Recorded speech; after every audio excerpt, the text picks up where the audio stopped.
And I'm going to introduce David first. Batker, is that how you pronounce it? That's correct. Oh, good.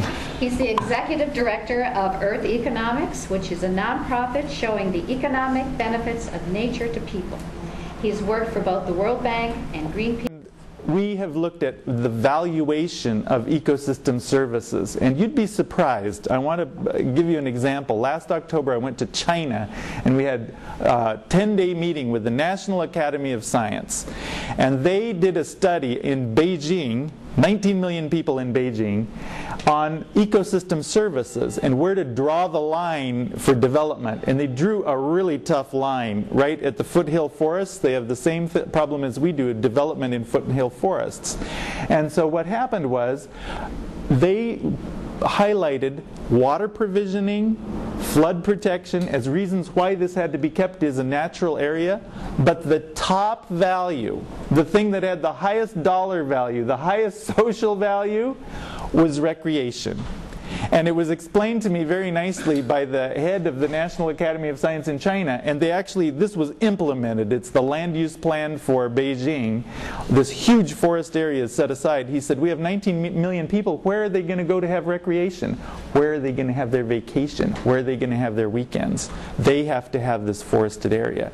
And so right there in China, I mean, this was a big policy decision just a year, well, I guess it was about a year and a half ago. And recreation is one of the highest value, economically one of the most important critical pieces to our economies. They realize that Beijing won't function as a city if they don't have recreation and they don't have vacation and time to get out. Well, there are a lot of other things that are really important. Seattle has the wonderful kind of education center up there, and it's critical that students and people really understand where their water is coming from. So from my perspective, vacation in the environment is not only tourism and excitement about the environment. That's very, very important, but these are life skills. Kids, adults have to understand that their water is coming out of natural systems. It's coming from the groundwater, it's coming from a river, it's coming from our watershed. And the only way they get that is really thoroughly is to get out there on a vacation and see it and understand it on a weekend or longer period of time. Well, I'm just going to quickly go through a couple other things. These are environmental amenities that are so crucial that are combined with education and environment and getting out to spend trips together. And I can say with my own family, growing up and my own kids, you don't have more time together than if you go camping, because you're kind of stuck together camping and you don't have all the distractions outside that. So you end up spending all those hours together with really valuable set of hours in nature with vacation rather than hiding away. Well, what happens if we kind of, I'm going to just go by this, but these are other issues that come in so critical with vacation and getting out into the environment and spending vacation time in the environment. It's the only way in the 21st century we'll be able to manage our water well is if people understand it. Be able to take care of climate change, which is a huge challenge for us all, to take care of our soils and agriculture. Well, what happens if we kind of ignore it? We just completed a study in Louisiana. This was Louisiana in 1870. In 1993, the loss of wetlands. Louisiana has lost 1.2 million acres of wetlands. You know, I find it interesting because I spent 5 years in the delta of the Mississippi River going to school in economics, and that should be a national park. It is so spectacular, so stunning, the biggest delta in our whole nation, but we didn't go there. We didn't pay attention to it, and we've lost a lot of it. And what happens?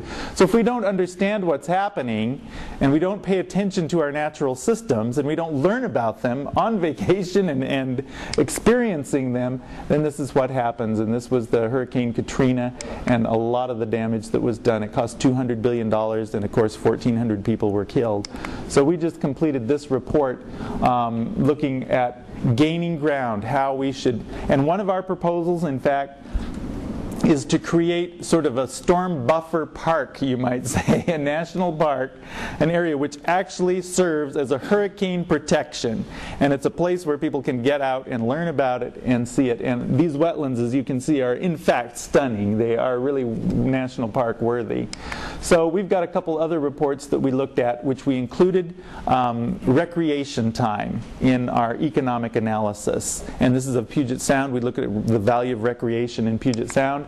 And our latest report, which we just released 2 weeks ago on the Nisqually River watershed, that's just south of here. And what's amazing about this watershed is that it has two spectacular things. Mount Rainier National Park, up here, this is where the Nisqually Glacier starts at the top. And at the bottom, one of the premier national wildlife refuges, Nisqually Wildlife Refuge.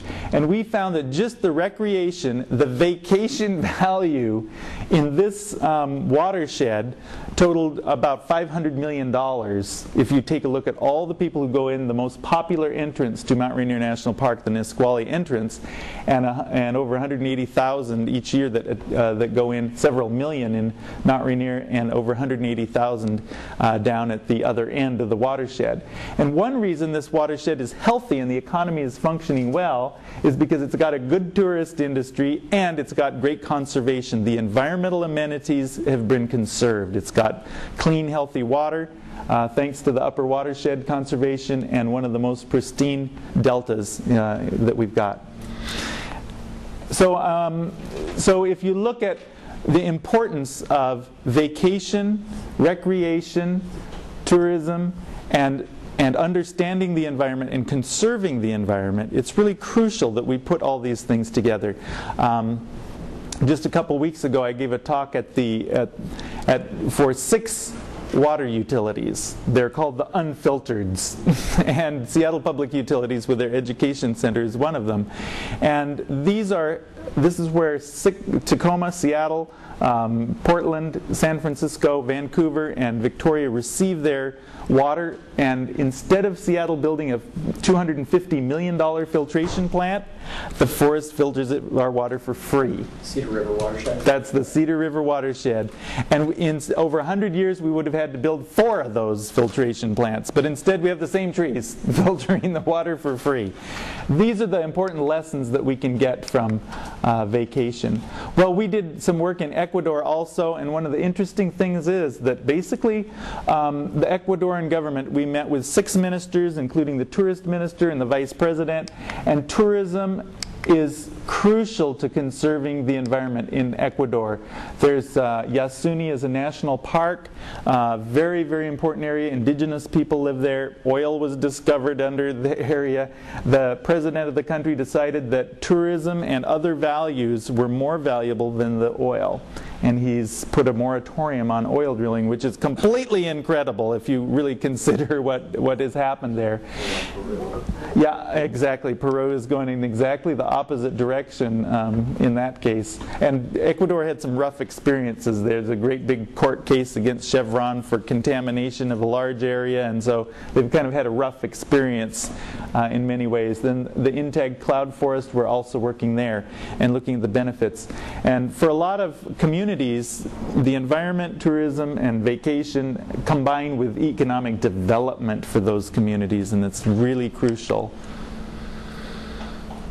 And then in China, we're also looking at how, this is the Tibetan Plateau, and I'll just wrap up here very quickly. This area of the Tibetan Plateau basically is an important tourist area. You'd be surprised how many tourists go to the Tibetan Plateau and how much income that provides as far as the total income of that area. But one of the other critical areas, we've called this kind of the Greater Asian Watershed, is that 3 billion people live downstream of that watershed. So just like the Cedar River Watershed provides our water, this plateau provides the water for 3 billion people. It's almost frightening how many people are dependent on this. And if you think about flood protection, if that is healthy, if it's not healthy, Shanghai is going to be washed into the ocean with flooding. And for agriculture, for drinking water, it's really crucial. And so vacation, it's surprising that so far probably one of the most important and beneficial impacts has been vacation and that input of financing rather than logging and some other damaging impacts. Well, anyway, I just wanted to kind of wrap up there and say that we feel that, you know, vacation, spending time out in nature is absolutely crucial to having an economy that will function and having a population that understands these crucial issues of the 21st century. Thank you.